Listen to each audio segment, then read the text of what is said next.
अगर तुम रोज अपने मन में उस तस्वीर को देखो जिसे तुम बनाना चाहते हो, स्पष्ट, जीवंत, रंगों से भरी हो, तो धीरे धीरे तुम्हारा अवचेतन मन उस दिशा में काम करने लगता है। यह केवल तुम्हारे मन को ही नहीं, पूरे ब्रह्मांड को भी संदेश भेजता है। अस्तित्व उसी ऊर्जा को खींचना शुरू कर देता है जो तुम्हारी कल्पना से निकल रही है। लेकिन याद रखना, यह केवल इच्छा करने से नहीं होगा। सिर्फ चाहने से ब्रह्मांड नहीं हिलता। यहां विश्वास चाहिए, यहां अनुभव चाहिए। जैसे तुम रात को सोने से पहले खुद को वही महसूस करो जो बनना चाहते हो, कलाकार, संगीतकार, प्रेम से भरा इंसान, ऐसा महसूस करो जैसे यह अभी हो रहा है। आंखें बंद करके देखो, सूंघो, छुओ, जैसे वह वास्तविक हो। जब अनुभव गहराई से भीतर उतरता है, तब अस्तित्व उसे स्वीकार करता है। कल्पना का यह जादू तभी काम करता है जब तुम पूरे भरोसे से खेलते हो। अगर मन में संदेह है, शायद होगा, शायद नहीं, तो ब्रह्मांड भी उलझन में पड़ जाता है। इसलिए पहला कदम है पूर्ण विश्वास। बच्चा जब खेलता है तो पूरी तरह डूब जाता है। उसे पता है कि उसका खिलौना असली नहीं, पर खेलते समय वह पूरी तरह मान लेता है। यही डूबना जरूरी है। और सबसे महत्वपूर्ण बात, कल्पना को नकारात्मकता में मत बदलना। अगर तुम डर की तस्वीरें बनाते हो, असफलता की छवियां देखते हो, तो वही ऊर्जा वास्तविकता बन जाएगी। ब्रह्मांड यह नहीं देखता कि तुम अच्छा सोच रहे हो या बुरा, वह केवल तुम्हारी ऊर्जा को पकड़ता है। इसलिए अपनी कल्पना को सुंदर बनाओ, सकारात्मक बनाओ, जीवनदायी बनाओ। आज से ही यह अभ्यास शुरू करो। रोज 5 मिनट आंखें बंद करके उस जीवन को देखो, उस इंसान को महसूस करो जो तुम बनना चाहते हो। यह खेल नहीं है, यह वास्तविक है। धीरे धीरे तुम पाओगे कि तुम्हारा मन, तुम्हारी परिस्थितियां और पूरी दुनिया उसी दिशा में बहने लगी है। यही है कल्पना का जादू, यही है सृजन की असली कुंजी। जीवन के इस महान खेल में केवल सोचने से ही सब कुछ नहीं होता। यह सच है, केवल साथी हो करना। ये विचार में अपार शक्ति है।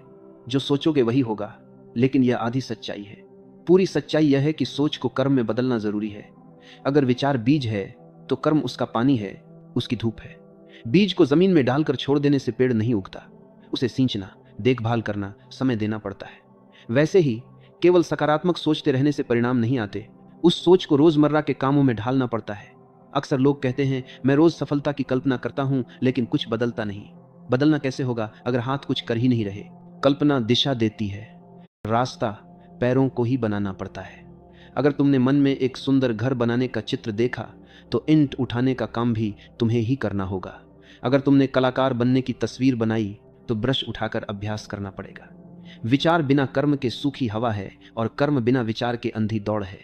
दोनों का मेल ही जीवन को पूर्ण बनाता है। कर्म और विचार का यह संतुलन एक विज्ञान है। जब तुम किसी लक्ष्य को सोचते हो, तो तुम्हारा अवचेतन मन उस दिशा में ऊर्जा पैदा करता है। लेकिन अगर तुम उस ऊर्जा को क्रिया में नहीं बदलते, तो वह भीतर ही भीतर जमा होकर भारीपन पैदा करती है। यही कारण है कि कई लोग सोचते बहुत हैं, सपने देखते हैं, पर निराश रहते हैं, क्योंकि उनकी ऊर्जा बह नहीं पाती। कर्म उस ऊर्जा को प्रवाह देता है। छोटे छोटे कदम भी चमत्कार रचते हैं।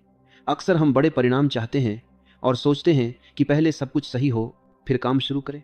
लेकिन अस्तित्व का नियम है कि पहले कदम बढ़ाओ, फिर रास्ता अपने आप खुलता है। जैसे तुम सीढ़ी पर चढ़ते हो, पहला पायदान चढ़े बिना दूसरा दिखाई नहीं देता।